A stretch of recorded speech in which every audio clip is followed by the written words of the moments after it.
اعوذ باللہ من الشیطان الرجیم بسم اللہ الرحمن الرحیم الحمد للہ الاول بلا اول کان قبلہ والآخر بلا آخر یکون بعدہ الذي قصرت عن رؤيته ابصار الناظرین وعجزت عن نعته اوہام الواصفین ثم الصلاة والسلام على اشرف الانبیاء والمرسلین وخاتم النبیین سیدنا و نبینا و مولانا و مولا الثقلین جد الحسن والحسین بالقاسم محمد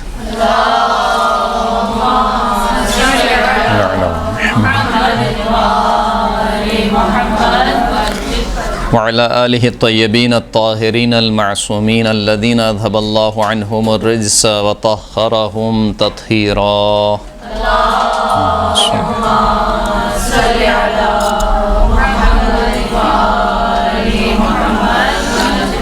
واللعنة الدائمة على أعدائهم أجمعين أما بعد فقد قال الله سبحانه وتعالى في كتابه المجيد بسم الله الرحمن الرحيم ويل لكل همزة لمزة الذي جمع مالا وعدده يحسب أن ماله أخلده كلا لينبذن في الحطمة وما أدراك ما الحطمة نار الله الموقدة التي تطلع على الأفئدة انہا علیہم مؤصدہ فی عمد ممددہ صلاۃ پڑھیں محمد و آل محمد۔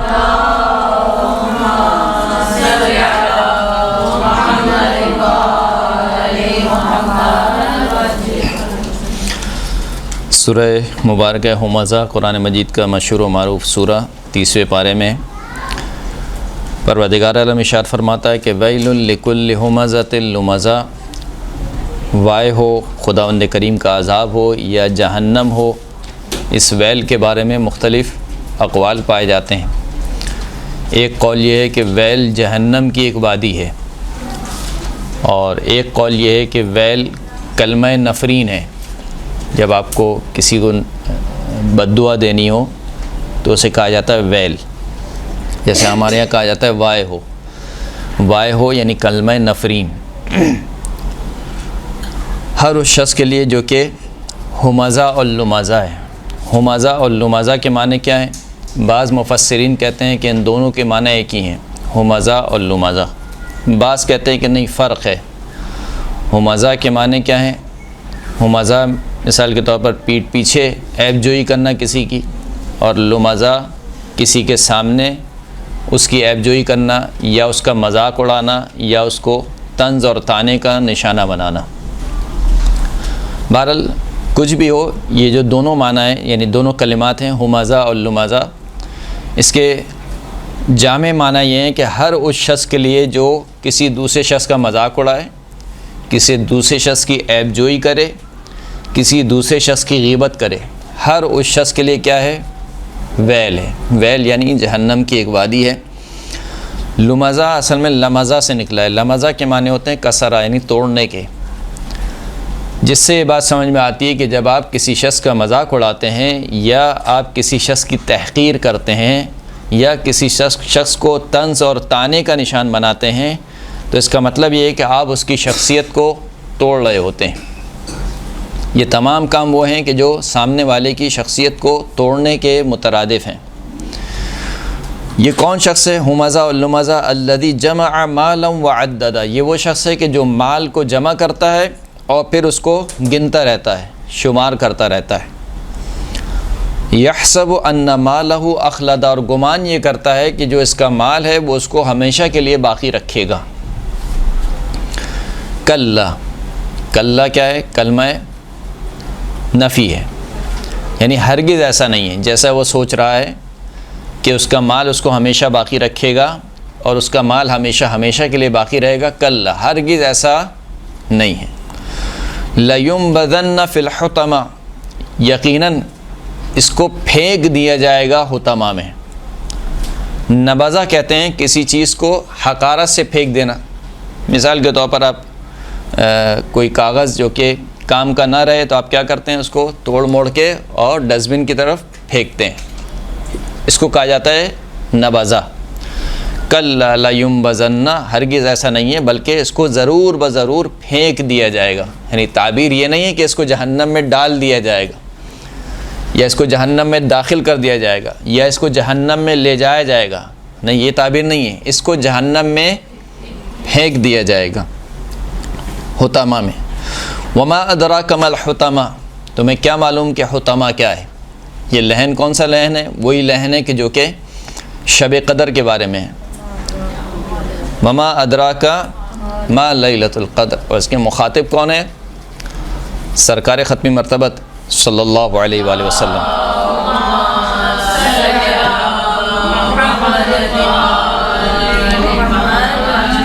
یعنی جس طریقے سے وہاں پر پروردگار عالم اپنے حبیب سے مخاطب ہو کر کہہ رہا ہے کہ وما ادراک ما لیلۃ القدر، تجھے کیا معلوم کہ شب قدر کیا ہے، اگر مجھ جیسے کسی جاہل انسان سے کہا جائے کہ تمہیں کیا معلوم شب قدر کیا ہے، تو بالکل سوٹ کرتا ہے، کیونکہ میرا علم کچھ ہے ہی نہیں، تو مجھ سے کہا جائے گا کہ تمہیں کیا معلوم کہ شب قدر کیا ہے۔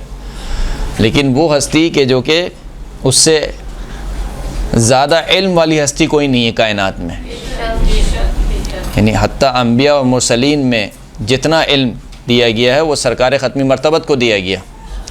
یہاں تک کہ ایک روایت نقل کرتے ہیں کہ حضرت موسیٰ علیہ السلام جناب خضر کے ساتھ بیٹھے ہوئے تھے کسی دریا کے کنارے، کہ وہاں سے ایک پرندہ آیا، اس پرندے نے اس دریا سے چونچ میں کچھ پانی لیا اور ایک قطرہ آسمان کی جانب پھینکا، ایک قطرہ زمین کی جانب پھینکا، ایک قطرہ مشرق کی جانب اور ایک قطرہ مغرب کی جانب۔ جب یہ دیکھا تو بڑے حیران اور پریشان ہوئے، اتنے میں وہاں سے ایک شکاری کا گزر ہوا، اس سے پوچھا کہ یہ پرندہ اس طریقے سے اس نے قطرے میں پانی لیا، چونچ میں پانی لیا، اور ایک قطرہ آسمان کی طرف، ایک قطرہ زمین کی طرف، ایک قطرہ مشرق اور مغرب کی طرف پھینکا، تو کہا کہ یکون فی آخر الزمان نبی، آخر زمانے میں ایک نبی آئے گا کہ اس کا جو علم ہوگا یکون علم اہل المشرق و اہل المغرب و اہل السماء و اہل الارض، ان تمام کا علم، آسمان والوں کا علم، زمین والوں کا علم، مغرب والوں کا علم، مشرق والوں کا علم اس نبی کے علم کے سامنے اس قطرے کی مانند ہے جو یہ قطرہ ابھی اس پرندے نے پھینکا ہے۔ تو اس سرکار سے، یعنی اس ہستی سے خداوند کریم کہہ رہا ہے کہ وما ادراک ما لیلۃ القدر، اس کا مطلب ہے کہ وہ شب قدر کتنی عظیم ہوگی، کہ اس ہستی سے کہا جا رہا ہے کہ تمہیں کیا معلوم شب قدر کیا ہے۔ بعینی اسی طریقے سے یہاں پر کہا جا رہا ہے کہ وما ادراک ما الحطمہ، تمہیں کیا معلوم کہ حطمہ کیا ہے، یعنی خطاب آپ سے اور مجھ سے نہیں ہے، سرکار ختمی مرتبت سے، کہ تمہیں کیا معلوم حطمہ کیا ہے۔ خدایا تو بتا دے کہ حطمہ کیا ہے، کہا کہ نار اللہ الموقدہ، یہ خدا کی وہ آگ ہے کہ جو کہ جلتی ہوئی ہے، جل رہی ہے۔ التی تطلع علی الافئدہ، اس آگ کی خاصیت کیا ہے؟ اس آگ کی خاصیت یہ ہے کہ یہ دلوں پر اطلاع پیدا کرے گی۔ یعنی کیا مطلب؟ یعنی جب بھی آپ کسی چیز کو جلاتے ہیں تو پہلے کیا چیز جلتی ہے؟ اس کی جو اوپری سطح ہوتی ہے وہ جلتی ہے۔ اگر خدا نہ خواستہ میرا ہاتھ اگر جلے تو پہلے میری جلد جلے گی، پھر اس کے بعد گوشت جلے گا، پھر اس کے بعد وہ ہڈیوں تک پہنچے گی۔ اگر میرا بدن جلے تو سب سے پہلے میری جلد، اس کے بعد میرا گوشت اور پھر اس کے بعد میری ہڈیاں۔ لیکن کہا کہ یہ جو آگ ہے یہ آگ اندر سے جلنا شروع ہوگی، تطلع علی الافئدہ، یہ آگ اوپر سے جلنا نہیں شروع ہوگی، یہ آگ دل سے جلنا شروع ہوگی اور پھر اس کے بعد پورے بدن میں کیا کر جائے گی؟ پھیل جائے گی، سرایت کر جائے گی۔ ابھی کیسی آگ ہوگی نہیں معلوم۔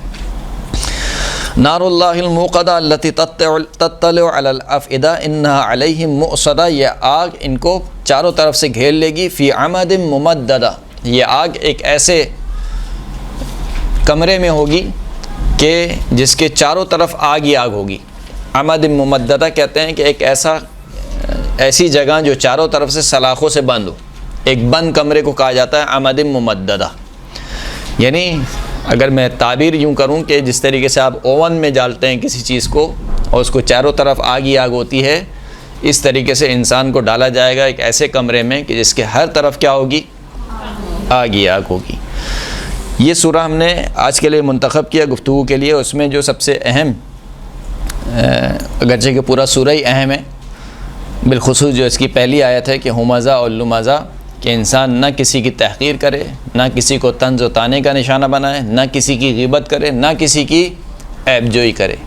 اس لیے مولا فرماتے ہیں کہ طوبی لمن شغل عیبہ عن عیوب الناس ان تتبع عیوب الناس، کہ اس شخص کے لیے خوشخبری ہو کہ جس کے خود کے عیب اس کو مشغول کر دیں کہ وہ لوگوں میں عیب تلاش کرنا شروع کرے. یعنی پہلے اپنے عیب کو دیکھے، اپنے عیبوں کو گنتے گنتے اس کے پاس ٹائم ہی نہ بچے وہ کہ دوسروں کے عیبوں کو نکالنا شروع کرے.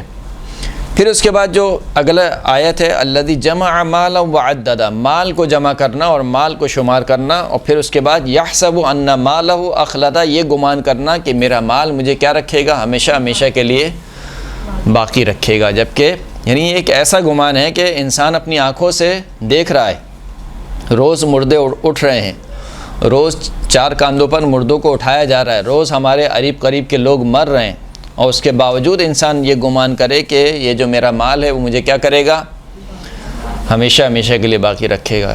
ایک نظر انسان ڈالے، ہاسپٹل میں جائے، بڑے بڑے ہاسپٹل میں، حتیٰ مہنگے ترین ہاسپٹل میں آپ چلے جائیے، مہنگے ترین ہاسپٹل میں لوگ نہ جانے کتنا ان کے پاس مال ہے، وہ تمام مال دینے کو تیار ہیں، لیکن اب وہ ایسی سٹیج پر پہنچ چکے ہیں کہ ان کا کوئی علاج نہیں ہو سکتا. یعنی ڈاکٹر آخر میں آ کے کیا کہتا ہے، دعا کریں، دعا کریں، یعنی دعا کے علاوہ اس کے پاس کوئی اور چارہ نہیں ہے. اس کے بعد بھی اگر انسان یہ گمان کرے کہ یہ جو میرا مال ہے یہی سب کچھ ہے، ایک مرحلہ آتا ہے انسان کی زندگی پر کہ انسان یہ گمان کرنے لگتا ہے کہ کاش میرے پاس بھی مال ہوتا، مال سے سب کچھ ہو جاتا ہے.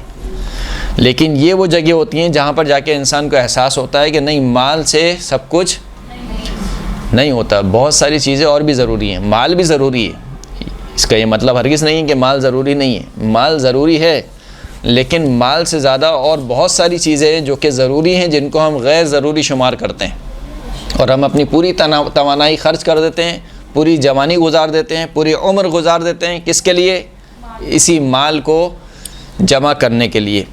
تو مال جمع کرنے کی مذمت کی گئی، حب مال کی مذمت کی گئی، حب مال.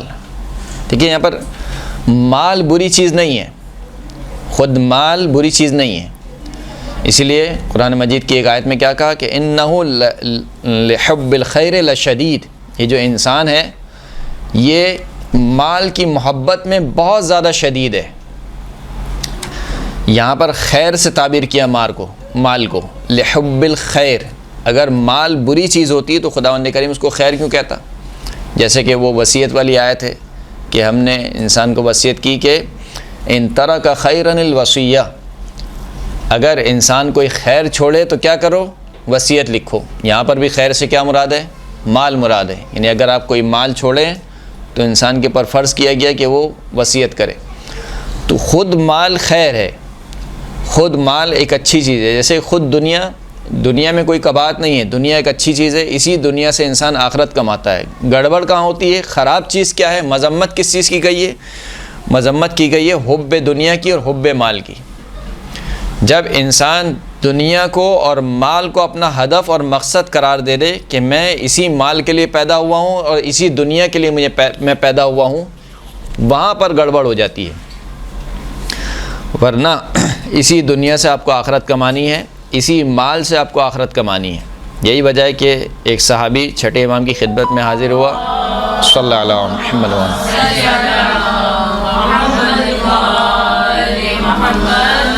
چھٹے امام کی خدمت میں حاضر ہوا، کہنے لگا کہ مولا مجھے ایسا لگتا ہے کہ میرے دل میں مال کی یا دنیا کی محبت آ گئی ہے. کہا کہ کیوں، تمہیں ایسا کیوں لگتا ہے؟ کہا اس لیے کہ میرے دل میں خواہش ہے کہ میں مال جمع کروں. کہا اچھا. کہا مال جمع کر کے کیا کرنا چاہتے ہو؟ کہا مال جمع کر کے میں اپنا قرض اتارنا چاہتا ہوں، حج پہ جانا چاہتا ہوں، صدقات دینا چاہتا ہوں، زیارت پہ جانا چاہتا ہوں، صلہ رحمی کرنا چاہتا ہوں، یعنی اپنے رشتہ داروں پر مال خرچ کرنا چاہتا ہوں. تو کہا کہ ہی عین الآخرہ، یہ حب دنیا نہیں ہے بلکہ یہ عین آخرت ہے. تو بس معلوم کیا ہوا؟ معلوم یہ ہوا کہ جو آپ کا ہدف ہے وہ تعین کرتا ہے کہ آیا آپ صحیح سمت میں جا رہے ہیں یا غلط سمت میں جا رہے ہیں. یا ایھا الذین آمنوا لا تلہیکم اموالکم ولا اولادکم عن ذکر اللہ، اے صاحبان ایمان دیکھو تمہیں تمہارا مال اور تمہاری اولاد تمہیں اللہ کی یاد سے غافل نہ کر دے. بس معیار یہاں پر کیا ہوا؟ معیار یہاں پر یہ ہوا کہ جب بھی میرا مال اور میری دنیا مجھے اللہ سے ہٹا رہی ہو، دین سے ہٹا رہے ہو، اس کا مطلب ہے کہ وہ مذمت ہے، وہ جہنم کی طرف لے کر جا رہا ہے۔ لیکن اگر اسی مال کے ساتھ ساتھ، اسی دنیا کے ساتھ ساتھ اللہ کی یاد میرے دل میں ہے اور میں اللہ کے دین سے ہٹ نہیں رہا ہوں، تو یہ عین آخرت ہے، اس میں کوئی قباحت نہیں ہے۔ ایک اور حدیث میں امام ارشاد فرماتے ہیں کہ لا خیر فی من لا يحب جمع المال من حلال، اس شخص میں کوئی خیر نہیں ہے جو حلال طریقے سے مال جمع کرنے کو پسند نہ کرے۔ کوئی خیر نہیں ہے کہ جو حلال طریقے سے مال جمع کرنے کو پسند نہ کرے، کہ اس کے ذریعے سے کیا کرے گا؟ اس کے ذریعے سے وہ اپنا قرض اتارے، اس کے ذریعے سے حج پر جائے، اس کے ذریعے سے وہ صلہ رحمی کرے۔ اگر اس مقصد کے لیے کوئی مال جمع کرتا ہے تو اس میں کوئی قباحت نہیں ہے۔ لیکن اس کے علاوہ اگر مال کو ہی اپنا ہدف بنا لیں، یعنی میں اگر بالکل الفاظ کو بدل دوں کہ مال کو ہی اپنا خدا بنا لے، ہدف اور مقصد مال قرار دیا جائے، تو یہ اس کی مذمت کی گئی۔ قرآن مجید کی کئی ایک آیات میں پروردگار عالم نے ارشاد فرمایا کہ وَاعْلَمُوا أَنَّمَا أَمْوَالُكُمْ وَأَوْلَادُكُمْ فِتْنَةٌ وَأَنَّ اللَّهَ عِنْدَهُ أَجْرٌ عَظِيمٌ، اے لوگو جان لو کہ تمہاری اولاد اور تمہاری مال، تمہارے اموال، یہ کیا ہے؟ فتنہ ہے۔ فتنے سے یہاں پہ کیا مراد ہے؟ اردو والا فتنہ نہیں ہے، آزمائش ہے، یعنی مال کو اور دنیا کو پروردگار عالم نے آزمائش کے لیے خلق کیا۔ وَأَنَّ اللَّهَ عِنْدَهُ أَجْرٌ عَظِيمٌ، اور جان لو کہ خداوند کریم کے نزدیک ہی بہت بڑا اجر ہے۔ پھر خداوند کریم ارشاد فرماتا ہے سورہ مبارکہ توبہ میں وَالَّذِينَ يَكْنِزُونَ الذَّهَبَ وَالْفِضَّةَ وَلَا يُنْفِقُونَهَا فِي سَبِيلِ اللَّهِ فَبَشِّرْهُم بِعَذَابٍ أَلِيمٍ، وہ لوگ جو سونے اور چاندی کو جمع کر کے رکھتے ہیں، یکنیزونہ یعنی خزانہ میں رکھنا، کسی چیز کو لاک اپ میں رکھنا، جو سونے اور چاندی کو جمع کر کے رکھتے ہیں، ولا ينفقونها فی سبیل اللہ، اور اللہ کی راہ میں اس مال کو خرچ نہیں کرتے ہیں۔ اب اللہ کی راہ جو ہے وہ بہت ساری ہیں، اپنے اہل و عیال پر مال خرچ کرنا یہ بھی فی سبیل اللہ ہے، اپنے رشتہ داروں پر مال خرچ کرنا یہ بھی فی سبیل اللہ ہے، ہمسایوں پر یا مثال کے طور پر کسی ضرورت مند مومن پر مال خرچ کرنا یہ بھی فی سبیل اللہ ہے۔ اسی لیے چوتھے امام ارشاد فرماتے ہیں کہ میں پسند کرتا ہوں کہ اگر میرے پاس درہم ہو کہ جن درہم سے میں گوشت خریدوں، وہ گوشت کے جو میرے اہل و عیال کھانا پسند کرتے ہیں، یہ میرے نزدیک زیادہ محبوب ہے کہ میں اللہ کی راہ میں ایک غلام آزاد کروں۔ اللہ کی راہ میں ایک غلام آزاد کرنے سے مجھے زیادہ محبوب ہے کہ میں اپنے اہل و عیال کے لیے کیا لے کے جاؤں؟ گوشت خرید کے لے کے جاؤں، تاکہ وہ اس گوشت کو تناول فرمائے۔ تو کہا کہ وہ لوگ جو سونے اور چاندی کو جمع کر کے رکھتے ہیں اور اس کو راہ خدا میں خرچ نہیں کرتے ہیں، پس مذمت کہاں پر ہوئی؟ ایک تو دو جگہ پر مذمت ہے، ایک مال کس طریقے سے حاصل کیا جا رہا ہے اور کس جگہ پر خرچ کیا جا رہا ہے۔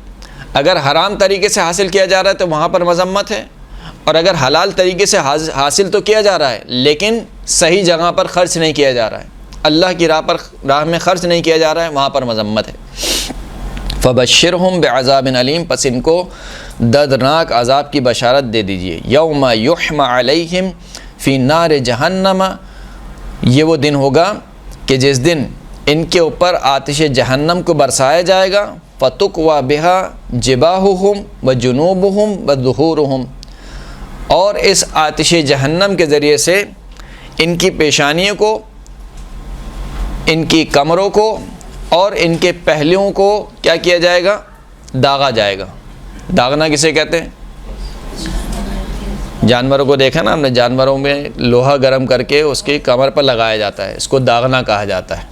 نہیں، تو پروردگار عالم کہہ رہا ہے کہ یہ جو تم سونا اور چاندی یہاں پر جمع کر رہے ہو اور اللہ کی راہ میں خرچ نہیں کر رہے ہو، اسی سونے اور چاندی کو ہم پگھلائیں گے، اسی سونے چاندی کو آگ میں تبدیل کریں گے، اور پھر اسی آگ سے تمہاری پیشانی کو، تمہارے پہلو کو اور تمہاری کمروں کو کیا کیا جائے گا؟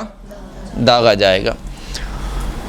ہذا ما کنزتم لانفسکم، پھر تم سے کہا جائے گا کہ دیکھو یہی وہ چیز ہے کہ جو تم نے خود اپنے لیے جمع کی تھی، دنیا میں اپنے لیے تم نے یہی سونا اور چاندی جمع کیا تھا، وہی سونا اور چاندی تمہیں پگھلا کر آج پیش کیا جا رہا ہے۔ فذوقوا ما کنتم تکنزون، پس تم مزہ چکو اس چیز کا کہ جس کو تم دنیا میں جمع کیا کرتے تھے۔ پھر ایک اور جگہ پروردگار عالم نے ارشاد فرمایا کہ وَتُحِبُّونَ الْمَالَ حُبًّا جَمًّا، تم مال سے بہت زیادہ شدید محبت کرتے ہو. یعنی مال سے محبت کرنے سے یہاں پہ کیا مراد ہے؟ مراد یہی ہے کہ تم مال سے محبت اس طریقے سے کرتے ہو کہ مال کے آگے تمہیں کچھ دکھائی نہیں دیتا. نہ تم دین کی پرواہ کرتے ہو، نہ تم شریعت کی پرواہ کرتے ہو، نہ تم اللہ کی پرواہ کرتے ہو، نہ اللہ کے رسول کی پرواہ کرتے ہو. تمہارا نصب العین تمہارا مال ہے. کسی بھی طریقے سے بس مال آنا چاہیے، چاہے حلال سے آئے چاہے حرام سے آئے، کسی بھی طریقے سے، چاہے کسی کا حق مار کر آئے، تمہیں اس سے فرق نہیں پڑتا. تمہیں فرق پڑتا ہے کہ بس مال ہے تمہارے پاس یا مال نہیں ہے. کتاب عدت الداعی، عدت الداعی میں جو اس کے لکھنے والے ہیں وہ یہ ارشاد فرماتے ہیں کہ جو مال کو جمع کرنے والا ہے وہ یہ جان لے کہ اس نے ایک بہت ہی گھاٹے کا سودا کیا ہے. یعنی مال کو جمع کرنا اسی معنی میں جس معنی میں ابھی ہم نے بیان کیا کہ فقط مال ہی انسان کا خدا ہو اور مال ہی کی خاطر انسان زندگی گزارے. اس معنی میں اگر اس طریقے سے جو مال جمع کرنے والا ہے وہ جان لے کہ اس نے گھاٹے کا سودا کیا. کیوں؟ کیونکہ مال کو جمع کرنے میں کچھ خاصیتیں ہیں جو انسان کے ساتھ چپک جاتی ہیں. پہلی خاصیت کیا ہے؟ پہلی خاصیت یہ ہے کہ اس نے خود اپنے نفس پر ظلم کیا. یعنی کیا مطلب اپنے نفس پر ظلم کیا؟ یعنی جس کے اندر مال جمع کرنے کی محبت پیدا ہو گئی، اس کا مطلب یہ کہ اس نے اپنے نفس کو مشغول کر دیا کہ وہ فقط مال کی فکر میں رہے. سوتے جاگتے اٹھتے بیٹھتے حتیٰ نماز میں بھی اس کو کیا خیال آتا ہے؟ مال کا خیال آتا ہے. کسی ایک درس میں ہم نے مثال دی تھی شاید یہیں پر ہی کہ ایک مولانا صاحب نماز پڑھا رہے تھے اور پھر نماز کے دوران ان کو شک ہوا کہ تیسری ہے چوتھی ہے. تو نماز جماعت کا حکم یہ ہے کہ اگر پیش امام کو شک ہو اور جو ماموم ہے اس کے پیچھے پڑھنے والا اس کو یقین ہو تو پیش نماز اس کے یقین پر عمل کرے گا. یعنی کہ پیش نماز کو شک ہو کہ تیسری ہے یا چوتھی اور جو ماموم ہے اس کو یقین ہے کہ تیسری ہے اور وہ مثال کے طور پر بے اللہ کہے تو امام کو اٹھ جانا چاہیے اور وہ تیسری رکعت سمجھے گا اور پھر چوتھی رکعت کر کے نماز تمام کر دے گا. اسی طریقے سے اگر الٹا ہو جائے یعنی پیش امام کو یقین ہے کہ تیسری رکعت ہے اور جو پیچھے پڑھنے والا ہے اس کو شک ہو رہا ہے کہ تیسری یا چوتھی ہے تو وہ پیش امام کے یقین پر عمل کرے گا. لہٰذا پیش امام جس طریقے سے نماز پڑھا اس طریقے سے نماز پڑھے گا. تو پیش امام کو شک ہوا کہ تیسری یا چوتھی ہے تو وہ شاید سمجھے کہ چوتھی ہے اور انہوں نے تشہد پڑھنا شروع کیا تو پیچھے سے ایک شخص نے کہا بحول اللہ وقوت یقوم واقوت، یعنی اس نے اشارہ کیا کہ یہ تیسری رکعت ہے، آپ کھڑے ہو جائیے. وہ کھڑے ہو گئے، بہرحال نماز تمام ہو گئی. کہا کہ تمہیں کیسے یاد رہا کہ تیسری ہے چوتھی ہے؟ تو اس نے کہا کہ میری 4 دکانیں ہیں، ابھی 3 دکانوں کا حساب ہوا تھا، 1 دکان باقی تھی. صحیح. تو جب انسان دنیا کی محبت میں ہوتا ہے تو کیا ہوتا ہے؟ اس کو نماز میں بھی وہی خیال آتا ہے کہ کس طریقے سے مال انسان کو جمع کرنا ہے. تو انسان اپنے نفس کے اوپر اس طریقے سے ظلم کرتا ہے کہ اپنے نفس کو مشغول کر دیتا ہے اور وہ فقط مال جمع کرنے کی فکر میں رہ جاتا ہے. دوسرا یہ کہ انسان اپنے نفس کو اپنے نفس پر اس طریقے سے ظلم کرتا ہے کہ وہ اپنے نفس کو اس فکر میں لاحق کر دیتا ہے کہ جس فکر سے خداوند کریم نے اس کو بے نیاز کر دیا ہے. یعنی خداوند کریم کہہ رہا ہے کہ دیکھو تمہارا اور جو چوپائے ہیں تمہارے ان کا رزق بھی کس کے اوپر ہے؟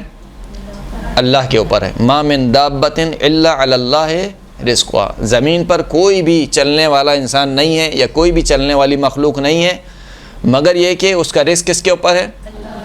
پروردگار عالم کے اوپر ہے. اسی طریقے سے جب وہ عرب کے جوہلا اپنی بیٹیوں کو قتل کرتے تھے، زندہ درگور کر دیتے تھے صرف اس وجہ سے کہ یہ تو سوائے گھاٹے کے اور کچھ نہیں ہے. نہیں، بیٹیوں کو سمجھتے تھے کہ سوائے گھاٹے کے اور کچھ نہیں ہے، نہ یہ جنگ میں کام آ سکتی ہے اور اگر ہم اس کو دیں گے کسی کو تو اس کے ساتھ بہت سارا جہیز بھی دینا پڑے گا، تو لہٰذا یہ سوائے گھاٹے کے کچھ نہیں ہے، سوائے نقصان کے اور کچھ نہیں ہے، اس کو کیا کرو؟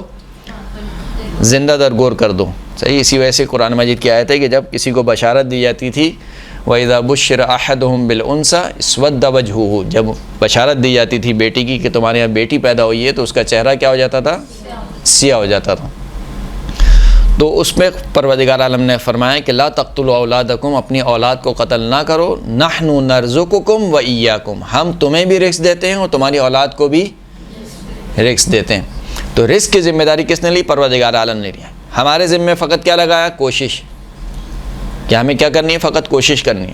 اگر انسان یہ سمجھتا ہے کہ میں اپنی صلاحیتوں سے رزق کماتا ہوں یا اپنے زور بازو سے مجھے رزق ملتا ہے، تو یہ انسان کی خام خیالی ہے۔ رزق آپ کو اتنا ہی ملتا ہے جتنا پروردگار عالم نے آپ کے حصے میں لکھا ہے۔ ہاں یہ ضرور ہے کہ پروردگار عالم آپ کی کوشش کے حساب سے آپ کو رزق دیتا ہے۔ یعنی اگر کوئی شخص انسان گھر میں بیٹھ جائے اور ہاتھ پر ہاتھ رکھ کے بیٹھ جائے اور کہے کہ رزق کی ذمہ داری تو اللہ کے اوپر ہے، بس رزق خود بخود ہی آ جائے گا، تو ایسا نہیں ہے حساب کتاب۔ رزق ہے اللہ کے اوپر، لیکن اس کے لیے آپ کو کیا کرنی پڑے گی؟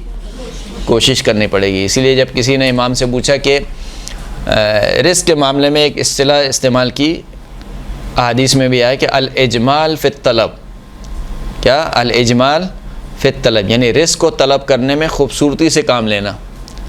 اب معصوم سے پوچھا کہ یہ الاجمال فی الطلب کیسے ہوگا؟ کہا کہ یہ ایسے ہوگا کہ مثال کے طور پر اگر تمہاری کوئی دکان ہے تو صبح سویرے اٹھ کے تم نے اپنی دکان کھولی اور اپنا سامان لگا دیا، بچھا دیا، جو بھی تمہارے پاس سامان تھا۔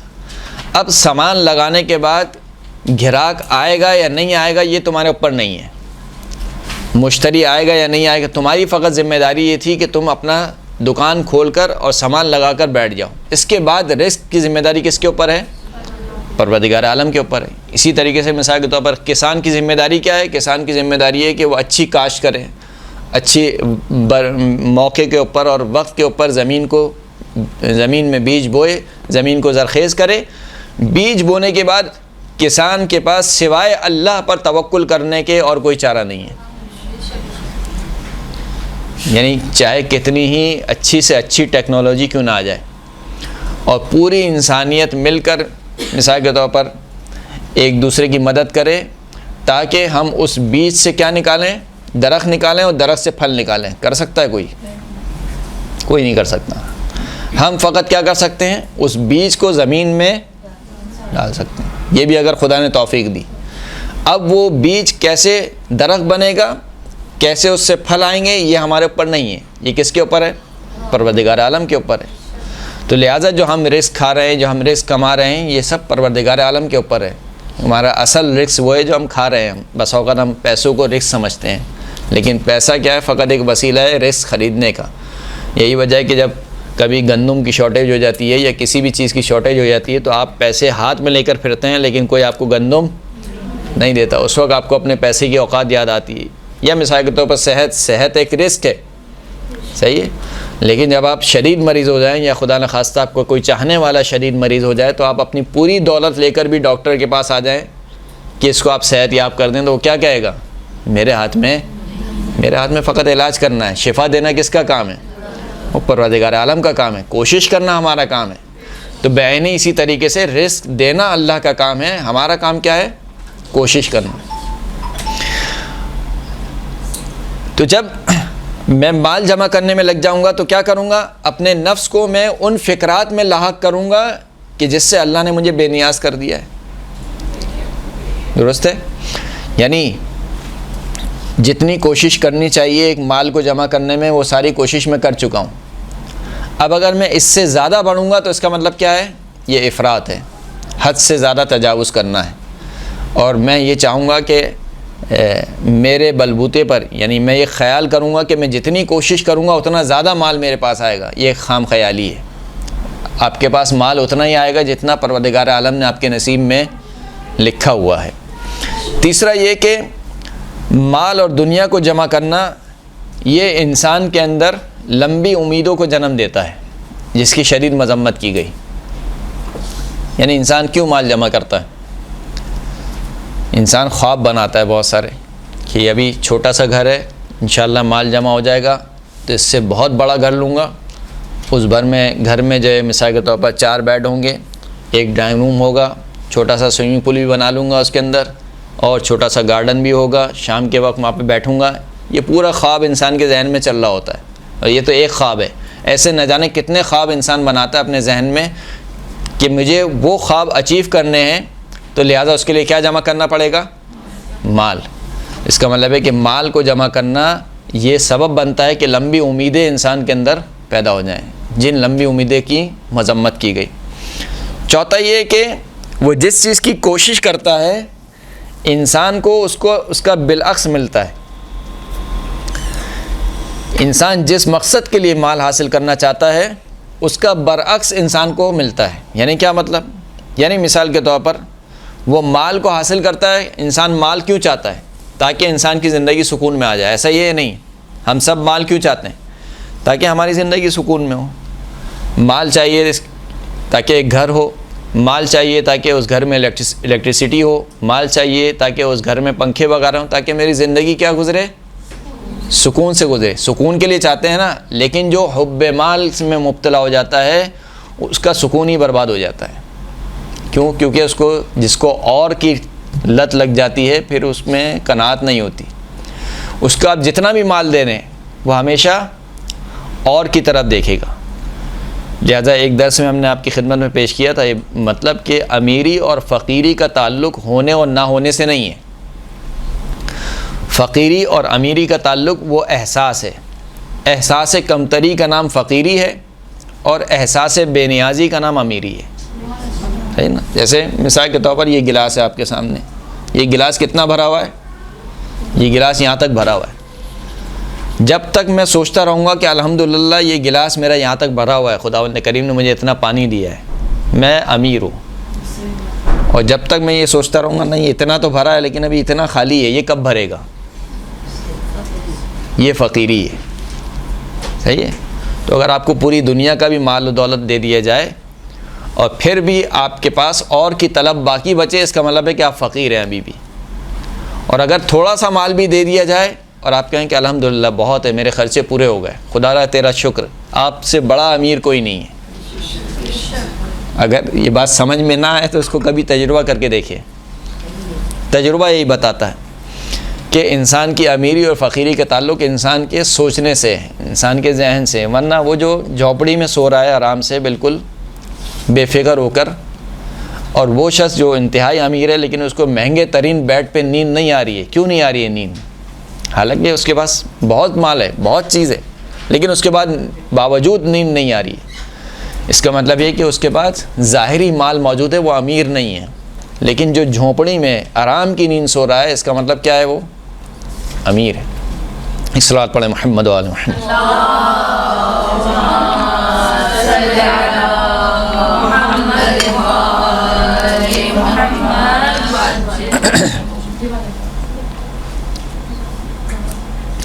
چھٹے امام ارشاد فرماتے ہیں کہ منہومان لا یشبعان، دو لالچی یا دو بھوکے ایسے ہیں جو کبھی سیر نہیں ہوتے. دو بھوکے ایسے ہیں جو کبھی سیر نہیں ہوتے. منہوم علم و منہوم مال، ایک علم کا بھوکا اور ایک مال کا بھوکا. جس کو علم کی طلب لگ جائے وہ کبھی بھی سیر نہیں ہوتا، وہ کبھی بھی یہ نہیں سمجھتا کہ میرے پاس بہت زیادہ علم آ گیا. ہر مرحلے پر وہ اپنے آپ کو جاہل سمجھتا ہے اور زندگی کے ہر مرحلے پر وہ چاہتا ہے کہ کچھ نہ کچھ علم حاصل کرے. لہذا جس کو علم کی طلب لگ جاتی ہے وہ کبھی بھوکا نہیں کبھی سیر نہیں ہوتا. اسی طریقے سے اگر خدا نہ خواستہ کسی کو مال کی طلب لگ جائے تو وہ بھی کبھی سیر نہیں ہوتا. اس لیے کہ جتنا مال آ جائے وہ ہمیشہ اور کو دیکھتا ہے. پوری دنیا کا مال بھی اس کے پاس کیوں نہ آ جائے، وہ ہمیشہ اس کی طلب کیا ہوتی ہے کہ اور کب آئے گا. لہذا وہ کبھی سیر نہیں ہوتا. یحرم ابن آدم ویشب منہ اثنان، آدم کا بیٹا بوڑھا ہوتا رہتا ہے لیکن اس کی دو خاصیتیں ایسی ہیں کہ جو جوان ہوتی رہتی ہیں. یعنی ہم سب بوڑھے ہو رہے ہیں لیکن بوڑھے ہونے کے ساتھ ہمارے اندر دو خاصیتیں جوان ہوتی جاتی ہیں. دو خاصیتیں کون سی ہیں؟ الحرص علی المال، مال کی لالچ، والحرص علی العمر، اور عمر اور زندگی کی لالچ. آپ نے چھوٹے بچوں کو دیکھا ہے، وہ کبھی بھی ان کو فکر نہیں ہوتی کہ ان کی چیزیں کہاں پر ہیں، ان کی چیزیں کون کھا رہا ہے. مثال کے طور پر کیوں؟ کیونکہ ان کو ابھی اس چیز کا پتہ ہی نہیں ہے، معلوم ہی نہیں ہے. ان کے اندر وہ صلاحیت یا جسے کہنا چاہیے وہ خاصیت ابھی پیدا نہیں ہوئی. لیکن جب انسان بڑا ہوتا رہتا ہے، بالخصوص جب انسان بڑھاپے کی طرف جاتا ہے، تو پھر انسان کو مال سے شدید محبت ہونے لگتی ہے اور پھر انسان چاہتا ہے کہ کس طریقے سے مال جمع ہوگا. حالانکہ جوانی میں یہی شخص ہے کہ جو شاید اپنا مال لٹا رہا ہوتا ہے یا ضائع کر رہا ہوتا ہے، لیکن یہی شخص جب بڑھاپے میں آتا ہے تو اس کی مال جمع کرنے کی صفت یا مال پر حرص اور لالچ کی صفت یہ جوان ہوتی رہتی ہے۔ اسبق بن نباتہ سے روایت ہے، مولا کائنات فرماتے ہیں کہ الفتن ثلاث، فتنے 3 ہیں۔ حب النساء، عورتوں کی محبت، عورتوں کی محبت سے یہاں پہ مراد نامحرم عورتوں کی محبت، ورنہ جو بیوی کی محبت ہے وہ تو خود خداوند کریم نے کہا ہے کہ وَمِنْ آیَاتِهِ أَنْ خَلَقَ لَكُم مِّنْ أَنفُسِكُمْ أَزْوَاجًا، کہ اللہ کی نشانیوں میں سے یہ ہے کہ اللہ نے تمہارے نفسوں میں سے تمہارے لیے جوڑے بنائے۔ وَجَعَلَ بَيْنَكُمْ مَوَدَّةً وَرَحْمَةً، پروردگار عالم نے تمہارے درمیان مودت یعنی محبت اور رحمت کو قرار دیا۔ تو خود خداوند کریم نے میاں بیوی کے درمیان محبت اور رحمت کو قرار دیا۔ یہاں پر نساء سے مراد کیا ہے؟ نامحرم، حب النساء۔ فتنے 3 ہیں، ان میں سے پہلا فتنہ کیا ہے؟ حب النساء، نامحرموں کی محبت۔ نامحرم کی محبت کیا ہے؟ وَهُوَ سَيْفُ الشیطان، یہ شیطان کی تلوار ہے۔ دوسرا کیا ہے؟ شرب الخمر، دوسرا فتنہ شراب پینا۔ وَهُوَ فَخُّ الشیطان، یہ شیطان کا ایک ہتھیار ہے۔ وحب الدینار، تیسرا فتنہ حب الدینار والدرہم، مال کی محبت، درہم اور دینار کی محبت۔ وَهُوَ سہم الشیطان، یہ کیا ہے؟ شیطان کا تیر ہے۔ جس طریقے سے نامحرم کی طرف نگاہ کرنے کو کیا قرار دیا؟ شیطان کا تیر قرار دیا، اسی طریقے سے مال کی محبت، درہم اور دینار کی محبت شیطان کا ایک تیر قرار دیا۔ فمن احب النساء لم ينتفع بعیشہ، بس جس کو نامحرموں سے محبت کی عادت پڑ جائے وہ کبھی بھی اپنی زندگی سے فائدہ نہیں اٹھا سکتا، وہ ہمیشہ حیران اور سرگردان رہے گا، وہ ہمیشہ فکرات میں لاحق رہے گا۔ ومن احب الاشرب حرمت علیہ الجنہ، جس کو شراب پینے کی محبت ہو جائے، شراب پینے کی عادت پڑ جائے، لت پڑ جائے، اس پر جنت حرام ہو گئی۔ ومن احب الدینار والدرہم فہو عبد الدنیا، اور جس نے درہم و دینار سے دل لگا لیا پس وہ دنیا کا بندہ بن گیا، دنیا کا غلام بن گیا۔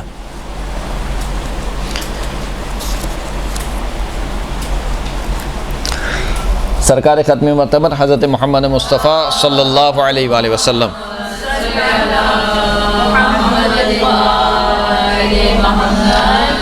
فرماتے ہیں کہ انما اتخوف علی امتی من بعد 3 خصال، میں اپنی امت پر اپنے بعد 3 خصلتوں سے خوف رکھتا ہوں، یعنی مجھے خوف ہے کہ میری امت میرے بعد ان 3 خاصیتوں میں مبتلا ہو جائے گی، ان 3 صفات میں مبتلا ہو جائے گی۔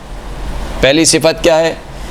ان یتأول القرآن علی غیر تعویلہ، پہلی صفت یہ ہے کہ قرآن کی تعویل کریں گے جو اس کی تعویل نہیں ہے، یعنی قرآن کو آپ نے دیکھا ہے کہ ہر شخص اپنے مفاد میں قرآن کی آیتیں پیش کر رہا ہے آج کل، اپنے باطل عقیدے کو ثابت کرنے کے لیے یا اپنے غلط کام کو ثابت کرنے کے لیے قرآن کی آیتوں کو لے کر آتے ہیں۔ صحیح ہے؟ جیسے وہ مشہور مثال کے طور پر کہاوت کہہ لیجئے، یا کسی سے پوچھا کہ بھائی تم نماز کیوں نہیں پڑھتے ہو؟ اس لیے کہ خدا نے قرآن مجید میں کیا کہا؟ لا تقربوا الصلاۃ، تم نماز کے قریب نہ جاؤ۔ تو کیونکہ خود خدا نے کریم نے کہا کہ لا تقربوا الصلاۃ، لہٰذا میں نماز نہیں پڑھتا، حالانکہ پوری آیت نہیں پڑھی، لا تقربوا الصلاۃ وانتم سکارا، تم نماز کے قریب نہ جاؤ جبکہ تم نشے کے عالم میں ہو۔ تو بہرحال تو قرآن کی تعویل کریں گے جو کہ اس کی تعویل نہیں ہے، پہلی خاصیت۔ دوسری خاصیت وَيَتَّبِعُ زَلَّةَ الْعَالِمِ، طاق میں لگے رہیں گے کہ کسی طریقے سے عالم دین کی کوئی زبان چوکے، کوئی اس سے خطا ہو اور ہم اس کا کلپ وائرل کریں۔ صحیح ہے؟ زلۃ العالم، یتبعو زلۃ العالم، عالم کے پھسلنے کا انتظار کریں گے، کہاں پر یہ اپنی گفتگو میں کوئی اس کی ایک ایسی بات ہو، اس کی زبان پھسلے، یا کہاں پر یہ کوئی خطا کرے، وہاں پر ہم لوگوں کے درمیان مشہور کریں دیکھو فلاں عالم نے تو یہ بات کہہ دی۔ او یظہر فیہم المال حتی یطغوا ویبطروا، تیسری خاصیت کیا ہے کہ خداوند کریم ان کو مال عطا کرے یہاں تک کہ اس مال کی وجہ سے یہ سرکش بن جائیں، ویبطروا، اور مال کی وجہ سے اترانے لگے، تکبر کرنے لگیں۔ رسول خدا فرماتے ہیں کہ میں ان 3 خاصیتوں سے خوفزدہ ہوں، کہ قرآن کی تعویل کریں جو کہ اس کی تعویل نہیں ہے، عالم کی لغزش کا انتظار کریں، عالم کی لغزش کو ٹٹولنے میں لگیں کہ کب یہ لغزش کرے، کب یہ خطا کرے۔ تیسرا یہ کہ مال ظاہر ہو جائے، یہاں تک کہ یہ کیا ہو جائیں، سرکش ہو جائیں، جیسے کہ سورہ مبارکہ علق کی آیت ہے کہ پروردگار عالم نے کیا ارشاد فرمایا، کلا ان الانسان لا یطغی ان رآہ استغنی، ہرگز ایسا نہیں ہے بلکہ انسان طغیان کا شکار ہو جاتا ہے، سرکشی کرنے لگتا ہے، کب، ان رآہ استغنی، جب وہ اپنے آپ کو مستغنی سمجھتا ہے، مالدار جب سمجھنے لگتا ہے۔ لہذا آپ نے دیکھا ہے آج کل بھی کہ جو ہمارے یہاں بالخصوص پاکستان میں بھی ہوتا ہے کہ جو مالدار افراد ہیں اور ان کے جو بچے ہیں وہ کس طریقے سے زندگی گزارتے ہیں، اور وہ کس طریقے سے جب روڈوں پر آتے ہیں گاڑی لے کر تو وہ صرف اپنے آپ کو ہی سب کچھ سمجھتے ہیں، باقی سب لوگوں کو کیا سمجھتے ہیں، کیڑے مکوڑے سمجھتے ہیں۔ صحیح ہے، کارساز کا واقعہ بھی آپ کو ہوگا، کچھ عرصے پہلے ہی آیا کہ ایک بچی کو اور اس کے باپ کو مثال کے طور پر کچل دیا گیا، یا ابھی کچھ دنوں پہلے ہی یہیں گلشن میں کوئی واقعہ پیش آیا ہے کہ جو ہے وہ تیز رفتار گاڑی جو ہے وہ ہوٹل وغیرہ میں چلے گئی۔ اس کی وجہ کیا ہے؟ وجہ یہ کہ مال کا نشہ ہے، مال کا نشہ ہے۔ مال کے نشے کی وجہ سے کیا ہوتا ہے، الرآہ استغنی، کلا ان الانسان لا یطغی، ہرگز ایسا نہیں ہے کہ انسان کیا ہوتا ہے، سرکشی اختیار کرتا ہے۔ کب سرکشی اختیار کرتا ہے؟ الرآہ استغنی، جب وہ اپنے آپ کو کیا سمجھتا ہے، مالدار۔ تو مال کا جو نشہ ہے، مال خود اپنے ساتھ کچھ چیزیں لے کر آتا ہے، ان میں سے سب سے پہلی چیز آتی ہے وہ انسان کی گردن میں سریا آتا ہے۔ مال کے آنے کے ساتھ کیا ہوتا ہے، انسان سمجھتا ہے کہ میں ہی سب کچھ ہوں، باقی سب فقراء ہیں مثال کے طور پر۔ پھر اللہ کے رسول نے ارشاد فرمایا کہ سأنبئکم المخرج من ذلک، یہ 3 فتنے تو میں نے تمہیں بتائے، لیکن میں عنقریب ان سے رہائی کا راستہ بھی تمہیں بتاؤں گا۔ وہ کیا ہے؟ اما القرآن، جہاں تک قرآن کی بات ہے تو فَاعْمَلُوا بِمُحْكَمِ وَآمِنُوا بِمُتَشَابِهِ، جہاں تک قرآن کا تعلق ہے تو قرآن کی محکم آیات پر عمل کرو اور قرآن کے متشابہ آیات پر فقط ایمان لاؤ۔ قرآن مجید کی آیت 2 قسم کی ہیں، ایک ہے محکم اور ایک ہے متشابہ۔ محکم کن آیت کو کہا جاتا ہے؟ جو بالکل واضح ہیں، بالکل واضح، جن میں کوئی اجمال نہیں ہے، ان آیت کو کیا کہا جاتا ہے؟ محکم۔ مثال کے طور پر ان اللہ علی کل شیء قدیر، یا مثال کے طور پر الذی خلق الموت والحیات لیبلوکم ایکم احسن عملا، یہی یعنی محکم آیتیں۔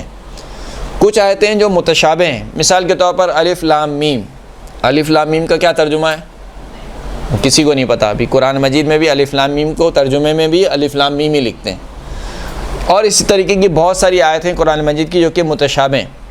متشابہ آیت قرآن مجید کہتا ہے کہ وَأَمَّا الَّذِينَ فِي قُلُوبِهِمْ زَيْغٌ فَيَتَّبِعُونَ مَا تَشَابَهَ مِنْهُ، بس وہ لوگ جن کے دلوں میں کجی ہے وہ محکم آیتوں کو چھوڑ کر کن آیتوں کے پیچھے جاتے ہیں؟ متشابہ آیتوں کے، جبکہ متشابہ آیتوں کے بارے میں ہمیں کیا حکم دیا گیا کہ اس پر فقط ایمان لاؤ، ان کے بارے میں تمہیں سوچنے کی ضرورت نہیں ہے، یا اگر تمہیں پوچھنا بھی ہے تو کس سے پوچھو؟ راسخون فی العلم، کہ جن کا علم، جن کی تعویل کوئی نہیں جانتا ہے مگر اللہ کے، اور وہ لوگ جانتے ہیں جو کہ راسخون فی العلم ہے۔ متشابہ کے بارے میں رجوع کرو اللہ سے اور راسخون فی العلم سے، محکم پر عمل کرو۔ تو کہا کہ یہ جو پہلا والا فتنہ تھا کہ یتأول القرآن علی غیر تعویل، اس میں رہائی کیا ہے؟ اس میں رہائی یہ ہے کہ فقط محکم آیات پر عمل کرو، متشابہ آیات کو چھوڑ دو، متشابہ آیت پر فقط ایمان لاؤ۔ وَأَمَّا الْعَالِمُ فَانْتَظِرُوا فَيْأَتَهُ، جہاں تک عالم کی بات ہے کہ جو لوگ عالم کی لغزش کا انتظار کرتے ہیں تو بس انتظار کرو کہ عالم اپنی لغزش سے باہر آ جائے، یعنی عالم کو یہ احساس ہو جائے کہ میں نے ایک غلط چیز بیان کر دی ہے یا مجھ سے غلط چیز بیان ہو گئی ہے، انتظار کرو تاکہ وہ خود رجوع کرے اپنی غلطی سے۔ وَأَمَّا الْمَالِ، مال سے رہائی کا کیا طریقہ ہے؟ فَإِنَّ الْمَخْرَجَ مِنْهُ شُكْرُ النِّعْمَةِ وَأَدَاءُ حَقِّ، مال سے رہائی کا طریقہ یہ ہے کہ اگر حب مال کو اپنے دل سے نکالنا چاہتے ہو تو 2 کام کرو، اللہ کی نعمت کا شکر ادا کرو اور مال سے اللہ کا حق ادا کرو۔ یعنی کون سا حق ادا کرو؟ مثلا زکوٰۃ، خمس، اللہ کی راہ میں مال کو خرچ کرو۔ اگر حب مال سے اپنے آپ کو نکالنا چاہتے ہو، اللہ کی راہ میں مال کو